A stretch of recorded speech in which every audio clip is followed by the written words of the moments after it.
एक गरीब आदमी बद्दू, रात के वक्त वो कहीं बेचारा सुबह से चला था, मदीने पहुंचते उसे रात हो गई। उसने डरते हुए ना खैमा ही बाहर लगा लिया। जहां रात हुई ना, आधी रात को कोई 1-2 बजे समझ ले पहुंचा मदीने, तो उसने बाहर ने खैमा लगा लिया। बीवी उसकी उम्मीद से थी, बच्चे की विलादत का वक्त करीब आ गया, बीमार हो गई, उसने खैमा लगाया। बीवी अंदर है, हजरत उमर फारूक गश्त पे थे रात को, साथ एक गुलाम था। हजरत उमर फारूक रज़ी अल्लाह तआला अन्हु कहने लगे वो आग जल रही है थोड़ी सी, पता करो कौन है। तो आपका गुलाम पता करने गया तो बद्दू ने डांट दिया, कहने लगे जाओ तुम्हें क्यों बताऊं। हजरत उमर खुद गए, कहने लगे मुसाफिर भाई बता तो सही। कहने लगा जी छोड़े, मैं आपको क्यों बताऊं, मैं कौन हूं, कैसे आया हूं। फरमाया खैमे के अंदर से कराहने की आवाज आती, कोई दर्द से चीख रहा है, बता हमें बात क्या है। कहने लगा जी मैं फलां बस्ती फलां इलाके का एक गरीब हूँ, अमीरुल मोमिनीन उमर फारूक से मिलने आया हूँ और रात हो गई है तो यहाँ खैमा लगाया है, सुबह मैं उनसे मिल के चला जाऊंगा। तो रात को तकलीफ देना पसंद नहीं किया, तो मेरी बीवी उम्मीद से थी, अब बच्चे की विलादत का वक्त करीब है, पास कोई नहीं। हजरत उमर कहने लगे तू ठहर, मैं अभी आया।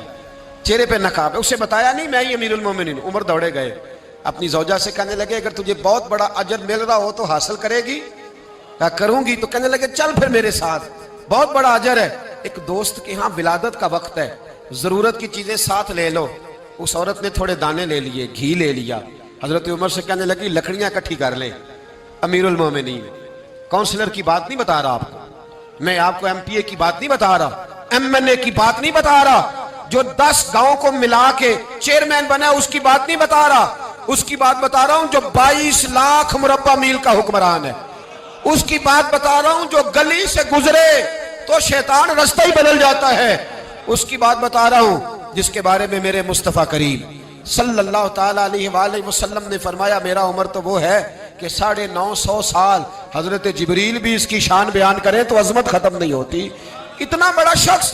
हजरत उमर ने लकड़ियां इकट्ठी की, ईंटों का रोड़े लेके चूल्हा बनाया, पहुंच गए। आपकी जौजा कहने लगी ये थोड़े दाने डालने, घी डालने और एक लकड़ी लेके इसको हिलाएं, तैयार करें। खुद जौजा अंदर चली गई, हजरत उमर बाहर पकाने लगे। वो बद्दू कहता है मैं इस तरह का उनके साथ बिहेव करने लगा जैसे को किसी चौकीदार के साथ नहीं करता।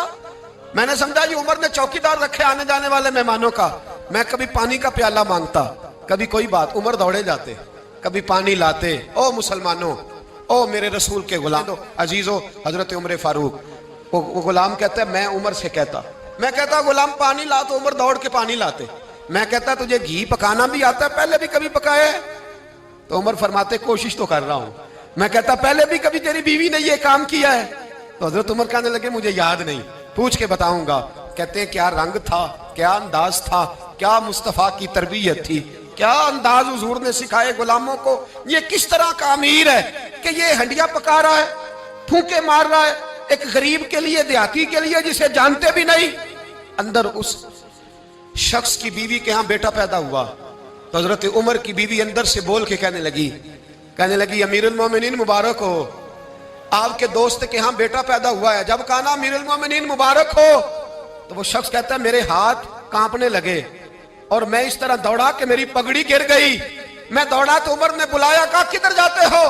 कहने लगा आप अमीरुल मोमिनीन है, आप अमीरुल मोमिनीन, आप उमर हैं, कैसर और किसरा जिसके नाम से कांपे आप वो हैं, जिसे मुस्तफा ने दुआ मांग के अल्लाह से मांगा वो वाले उमर है आप, जिसके लिए अलीउल मुर्तजा फरमाते हैं मैं रोज दुआ करता हूं वो वाले उमर है, जिसके बारे में अबू बकर सिद्दीक ने फरमाया था कि मैं अल्लाह से कहूंगा मौला जो तेरे महबूब की उम्मत के हक में सबसे बेहतर था मैं उसे खलीफा बना के, वो वाले उमर है।